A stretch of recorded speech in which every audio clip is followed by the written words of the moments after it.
Bapak Ibu, masih ada sisa waktu. Kami berikan kembali untuk mengajukan beberapa pertanyaan. Kami buka kembali 3 atau 4 orang penanya. Yang tadi ya silakan Mas dari Pak Silkom. Sebenarnya sih ngulangin kali aja, mohon dijawab soal template. Apakah ada untuk deskripsinya tersebut itu ada ketentuannya? Mohon maaf, namanya siapa? Adi Perdiana dari Fasilkom. Kalau seandainya memang ada ketentuannya harus seperti ini seperti apa gitu, itu mungkin lebih gampang untuk dibuatnya gitu supaya tidak meraba-raba. Yang kedua, saya ingin bertanya ke Pak Mercy soal paten. Misalnya di Fasilkom kita buat sebut saja alat A untuk masalah B. Nah, alat tersebut komposisinya ada menggunakan beagle board yang sudah punya hak paten sendiri gitu. Tapi yang kita pecahkan adalah masalah B tadi dengan alat kita yang tidak ada hubungannya sebenarnya sama beagle board. Yang beagle boardnya cuma sebagai alat komputasi saja gitu. Tapi metode dan juga yang rakitannya semuanya kita yang buat semua gitu. Seperti misalkan sensornya kita buat sendiri atau sensornya kita ngambil dari yang lain, tetapi masalahnya itu kita yang memecahkan. Nah, apakah alat ini bisa didaftarkan seperti itu, Pak? Terima kasih. Baik, pertanyaan berikutnya. Terima kasih, saya Dr. Boy dari Pasar Sarjana Teknologi Biomedis. Nah, kalau sekarang kan harus lewat komite HKI. Kalau komite HKI itu menolak untuk diteruskan ke UI, apakah itu boleh nantinya dibuat HKI oleh yang bersangkutan? Terima kasih. Baik, berikutnya itu paling belakang. Terima kasih, saya dari SMI Bawi. Seperti kan kita kan tadi di Namanya Mas? Anhar dari SMI Bawi. Tadi kan dibicarakan untuk gimana kita boleh mendaftarkan hak paten itu setelah 6 bulan ya Pak. Tapi kan sekarang saya kan sedang mengerjakan skripsi dan skripsi saya itu ingin saya patenkan Pak. Dimana sebagai salah satu syarat kan itu ada untuk mempublikasikan isi skripsi saya. Apakah untuk pelakuan paten ini saya urus publikasi dulu baru paten, atau paten dulu baru publikasi? Tapi kan kayak yang saya tadi bilang, publikasi itu sebagai syarat sarjana Pak, gitu. Jadi apakah bisa dilakukan secara berbarengan atau mana dulu yang sebaiknya dilakukan gitu? Baik, terima kasih. Satu orang lagi. Terima kasih kesempatannya. Nama saya Ardi Pak dari Fakultas Hukum UI. Yang mau saya tanyakan itu mengenai hak paten. Apakah tataran hak paten ini ada pada tataran internasional? Mungkin sama Dr. Boy ya pertanyaannya. Mungkin kan terjadi hak paten yang kita daftarkan di Indonesia itu bertabrakan atau sama dengan hak paten yang ada di negara lain. Apakah lembaga yang mengurusi mengenai hak paten ini di seluruh dunia ini tersinkronis gitu Pak? Mungkin seperti itu Pak, terima kasih. Baik, terima kasih. Kita coba jawab satu-satu terlebih dahulu. Mungkin pertanyaan yang pertama tadi dari Mas Adi ya, dari Pak Silkom. Silakan kepada Pak Iwan.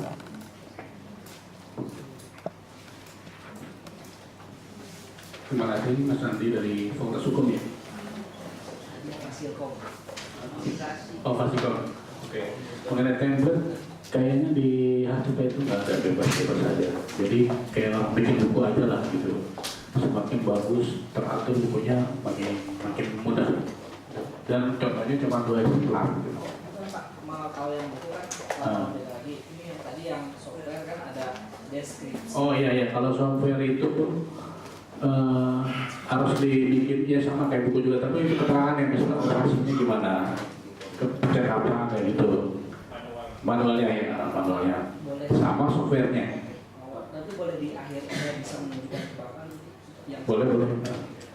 Jadi supaya bisa dimudahkan, pemeriksaan cipta itu kan nggak semuanya berasal dari eksakta ya. Jadi yang sesimpel mungkin supaya bisa dibuka maksudnya. Kalau ada kikinya masukin aja kikinya gimana. Terus fungsi-fungsinya apa? Misalnya kalau ini gini, hasil kerjanya gini, jadi dijelasin semua gitu. Kayak buku manual benar. Nah, sama CD-nya. Ya masing-masing 2 ya. Itu aja. Benar itu.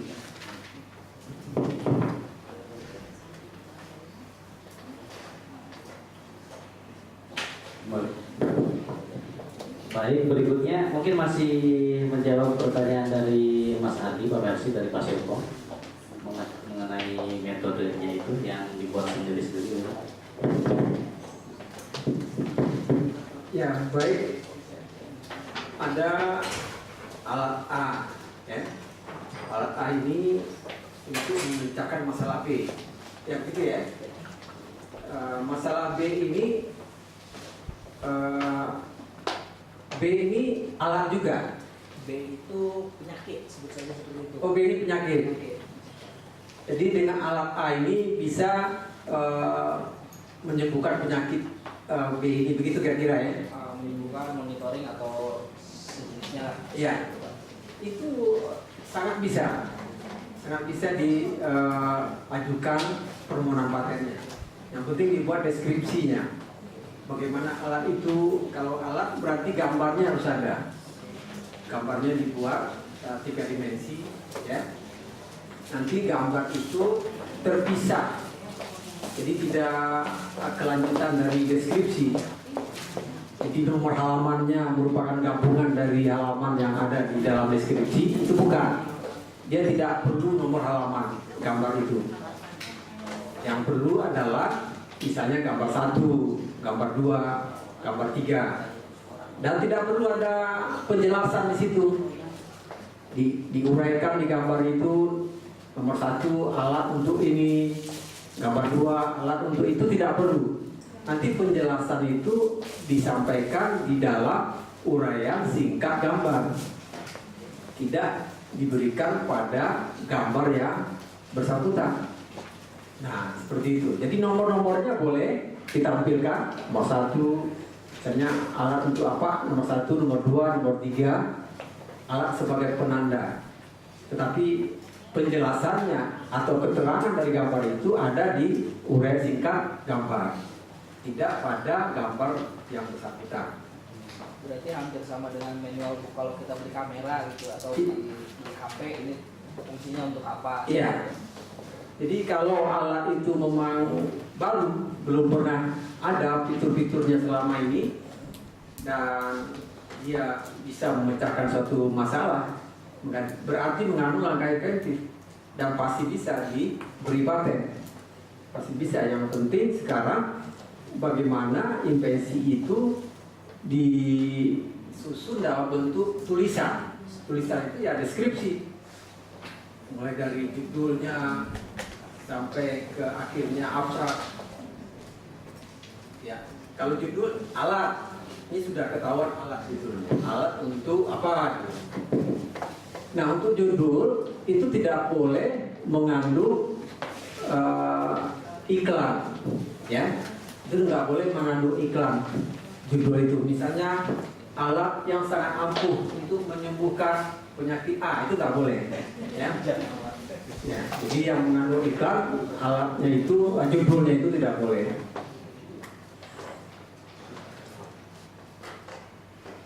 Kira-kira cukup. Terus selanjutnya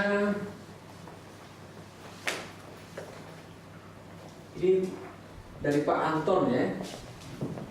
Ya, Pak Anton. Kalau tadi itu Pak Anton tergantung, kalau pasal 12 Undang-Undang Paten itu kalau ordernya itu dari negara, berarti pemiliknya negara, yang memberi uangnya negara, ya, APBN, itu berarti ownernya negara.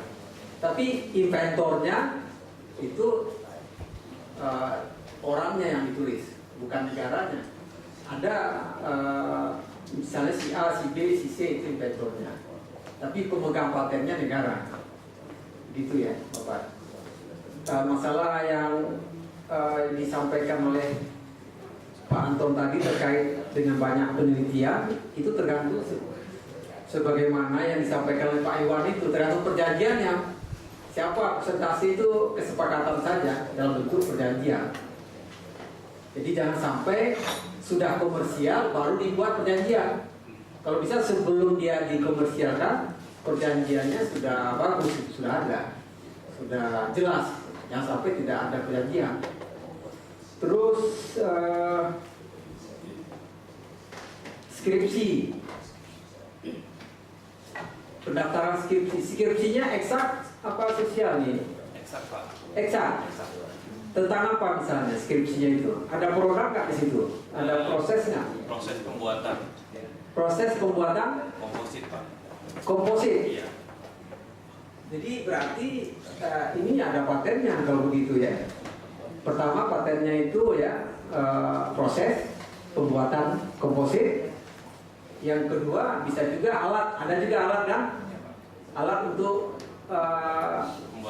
pembuatan ini ada alat nggak? Alatnya pakai alat yang sudah biasa dipakai, Pak. Alatnya yang sudah biasa. Iya. Berarti alatnya tidak baru. Iya. Berarti prosesnya saja yang baru. Iya, Pak. Nah, kalau prosesnya ini ada juga beberapa tahapan yang tidak baru, misalnya ABC tidak baru, tetapi proses D, E, F, G, H dan seterusnya baru, itu bisa. Jadi klaimnya tergantung nanti pembuatan klaimnya. Jadi di pembukaan klaim kita sampaikan tahapan dari ABC tadi yang sudah umum, yang sudah milik yang lain. Kemudian pencirian dari proses Bapak dimasukkan setelah tahapan yang pertama, kedua, ketiga itu ya. Jadi ada teknik di dalam pembuatan klaim dalam hal mana klaim itu terdiri dari beberapa tahapan, yang mana tahapan pertama, kedua, ketiga sudah lazim atau sudah milik inventor terdahulu, maka yang menjadi klaim tahapan Bapak adalah tahapan berikutnya, tahapan keempat, kelima, keenam dan seterusnya. Itu bisa ya di dalam proses tadi. Jadi di dalam proses itu Bapak tidak mengklaim semuanya itu merupakan proses tahapan yang Bapak temukan, tapi ada proses yang sudah lazim atau sudah merupakan penemuan dari inventor terdahulu. Nah, itu dibunyikan di dalam pembukaan klaim. Ya, seperti itu ya. Itu bisa ya. Ada lagi? Sama itu, Pak. Ya. Tadi saya yang masih yang skripsi yang mengenai barusan itu, Pak. Kan saya kan untuk syarat sebagai sarjana kan harus publikasi, Pak. Ya. Itu apakah boleh sepanjang tidak melebihi 6 bulan. Jadi saya publikasiin, habis Ya. itu saya daftar paten itu bisa, Pak? Sama-sama silakan. Yang penting jangan melebihi 6 bulan. Ya. Kemudian hak paten digunakan. Ini pertanyaan nomor 4. Apakah hak paten yang sudah diberikan di Indonesia ini akan bertabrakan dengan yang diberikan hak paten di negara lain? Ini pertanyaannya. Ini tidak mungkin tabrakan karena aturan dari proses eksaminasi, proses pemeriksaan paten itu aturan mainnya sama ya, aturan yang mainnya sama yang ada di dalam TRIPS ya. Kemudian dijabarkan di dalam undang-undang nasional masing-masing negara. Tapi intinya hampir sama. Hanya beberapa ketentuan-ketentuan khusus yang tidak sama. Ketika diberi paten di Indonesia, itu bukan berarti wajib juga diberi paten di negara lain. Tidak wajib. Jadi kalau di sini ditolak patennya, tidak diberi paten, bisa jadi di Jepang diberi untuk paten yang sama, untuk inventor yang sama. Jadi tidak ada kewajiban di dalam TRIPS itu setiap yang sudah diberi paten di satu negara wajib juga diberi paten di negara lain. Jadi kalau diberi paten itu berbicara perlindungan hukum ya.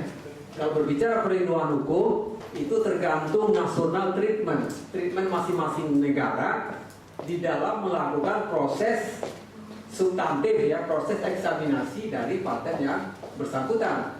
Itu otoritas dari pemeriksa paten. Apakah patennya itu diberi atau ditolak, itu tidak terkait dia sudah diberi di Australia paten, kemudian dia daftar lagi di Indonesia, maka wajib juga diberi paten. Maka nggak ada klausul seperti itu sepanjang dia 3 azas tadi, novel, mengandung langkah inventif, dapat diterapkan di dalam industri, maka dia diberi paten. Novelnya ini artinya publikasi dia di Australia itu tidak menggugurkan ketika dia mengajukan paten di Indonesia.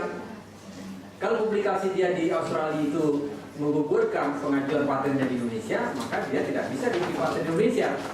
Jadi kalau kita berbicara paten, maka siapa first to file, siapa yang lebih duluan. Walaupun inventor yang sama di negara yang berbeda, inventornya sama, di negara Singapura sudah diberi paten, tetapi di Indonesia dia mengajukan lagi. Tetapi pengajuan pemberian paten di Singapura ternyata publikasinya lebih duluan, ya. Begitu dia masuk ke Indonesia, berarti yang Singapura itu menggugurkan patennya yang diajukan di Indonesia. Oleh karena itu, kalau dia memakai sistem PCT, maka itu akan bisa terjawab. Tidak ada menggugurkan itu tidak ada ketika dia melalui PCT. Tapi kalau dia tidak melalui PCT, itu kemungkinan gugur itu ada. Kira-kira Bapak Ibu itu yang bisa kami sampaikan. Saya kembalikan ke panitia.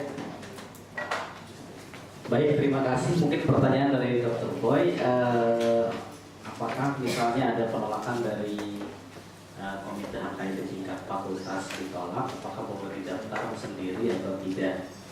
Mungkin Bapak bisa membantu jawab. Kalau menurut saya mungkin bisa saja sih dok, karena itu kan sudah melalui proses seleksi atau review, kemudian sudah diberi rekomendasi. Ya tentunya hak daripada Dr. Boy sebagai peneliti, saya pikir bisa mendaftar langsung ke DJ HKI. Baik Bapak Ibu, rupanya waktu yang sudah tidak memungkinkan lagi. Mungkin hanya satu saja barangkali Pak Mersi pertanyaan dari saya, karena ini terkait dengan paten yang Universitas Indonesia miliki, terkait dengan sistem IPAS yang saya dapat informasi dari beberapa orang pemeriksa paten. Karena ketika paten akan segera diberikan paten gitu ya, itu harus dimasukkan terlebih dahulu ke dalam sistem yang namanya IPAS. Mungkin bisa dijelaskan IPAS itu apa, lalu apakah itu sudah berjalan atau tidak, karena ini terkait dengan searching untuk dokumen pembanding paten. Kalau untuk yang di luar negeri kan itu mudah sekali, tetapi yang di nasionalnya sendiri itu sangat memberikan barangkali gitu. Ya, terima kasih. Memang sekarang sistem paten sudah menggunakan IPAS ya. Jadi mulai 7 Oktober itu sudah launching IPAS untuk paten. Tetapi pelaksanaannya sekarang itu masih dalam transisi ya. Masih dalam transisi, belum sepenuhnya sempurna. Masih banyak kendala-kendala di lapangan, tapi sudah berjalan ya.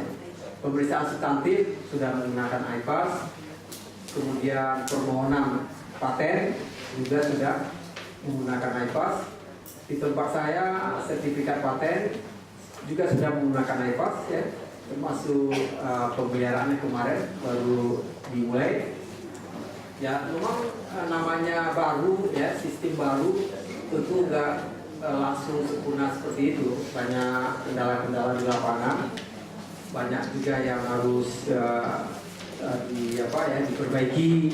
Ya, jadi mungkin bisa berjalan. Jadi IPAS ini adalah sistem secara otomasi ya, yang dikeluarkan oleh WIPO, sehingga dengan sistem secara otomasi ini semuanya serba elektronik. Misalnya sertifikat paten ya, begitu nanti Bapak Ibu sudah granted oleh examiner, oleh pemeriksa paten, maka di tempat saya itu sudah langsung ya beberapa langkah masuk keluar bisa dicetak sertifikatnya. Jadi serba elektronik dan serba cepat. Hanya saja untuk tanda tangan elektroniknya belum ya, itu menyusul. karena perlu data-data lagi tambahan ya. Jadi untuk mencetak sertifikatnya itu sudah sistem iPass, ya sudah dipakai sistem iPass. Tetapi kalau untuk tanda tangan elektronik itu belum ya, seperti Fiducia itu sudah elektronik ya. Nah kalau di paten sistem iPass-nya itu mulai 7 Oktober kemarin itu sudah berjalan hampir semuanya ya. Hanya di tempat saya itu yang lambat baru kemarin bisa dilaksanakan sistem iPass itu. Jadi Bapak Ibu dengan sistem iPass ini pelayanan akan semakin lebih mudah, makin cepat dan makin murah ya. Cepat, mudah, murah. Itu pelayanan dengan sistem iPass karena serba elektronik. Jadi nanti akan pindah ke Kuningan ya. Jadi bulan 7 November itu semua loket akan pindah ke Kuningan ya. Jadi nggak lagi di Tangerang mendaftar ya. Mendaftar tidak lagi di Tangerang, semua loket 7 November itu akan pindah ke Kuningan, gedung imigrasi yang lama. Ya, November ini, ya 7 November ini itu loket akan dipindah di sana ke gedung imigrasi Kuningan. Jadi HKI menempati 9 lantai gedung imigrasi itu semua. Sedangkan imigrasi pindah ke gedung mulia. Ya itu. Dan sistem iPass ini yang akan dipakai di sana. Di sana sudah dipersiapkan sistem iPass yang dipakai oleh paten, merek itu ya. Kalau hak cipta gimana Pak Iwan? Sudah ya. Nah, termasuk hak cipta itu sudah pakai sistem iPass. Jadi sistem iPass itu justru mempermudah, mempercepat, bukan mempersulit. Jadi kalau dulu lama, sekarang lebih cepat. Kalau dulu misalnya banyak rute-rute yang harus dijalani, sekarang nggak, lebih simpel gitu. Itu kira-kira Pak dengan sistem iPass. Baik, terima kasih. Mohon Bapak Ibu jangan dulu meninggalkan ruangan karena ada sesi foto bersama. Ada sedikit teman ya dari Pak Iwan, silakan. Tadi saya lupa ada yang mengenai pendaftaran hak cipta, biayanya 250.000 sampai 300.000, murah-murah aja. Terus juga kalau Bapak Ibu butuh informasi lebih lanjut, ada di dgip.go.id, bisa diklik situ ya. DGIP, DGIP bisa dicatat ya kalau nggak pokoknya lupa. DGIP, DG Direktorat dan DG bahasa Indonesia DGIP.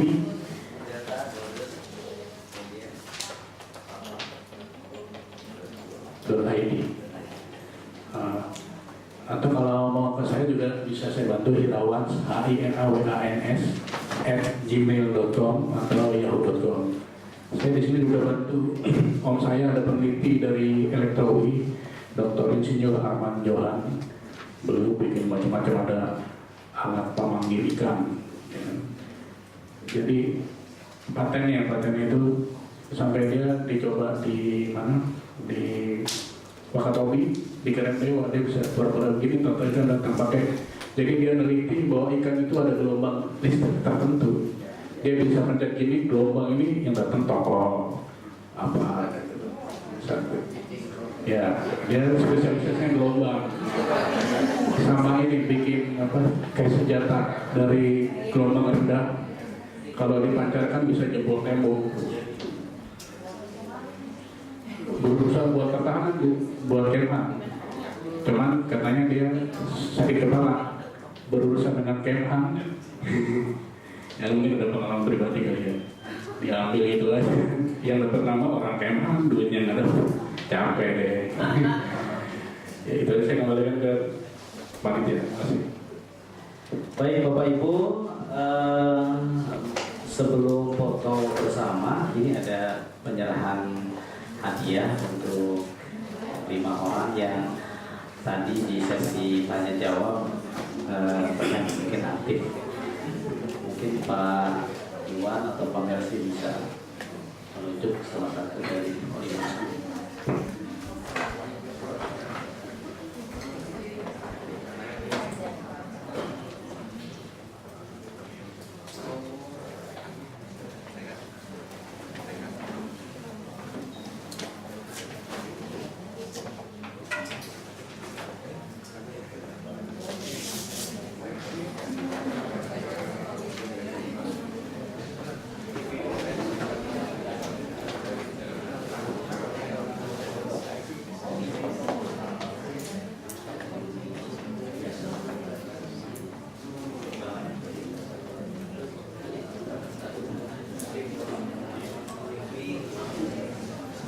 Baik Bapak Ibu, ini ada 5 orang yang akan kami berikan kenang-kenangan.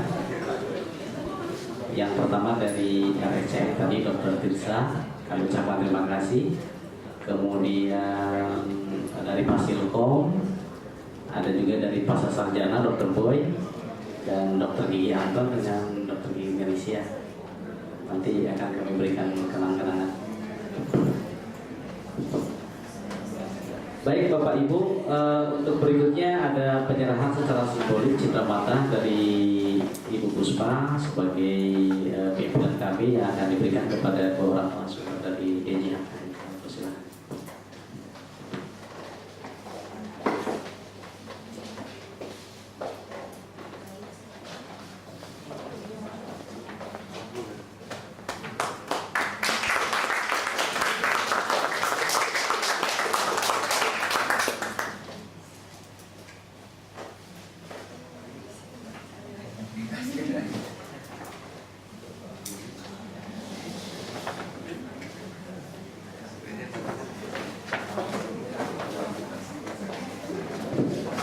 Baik, berikutnya mohon kesediaan Bapak Ibu untuk berfoto bersama di belakang backdrop sosialisasi.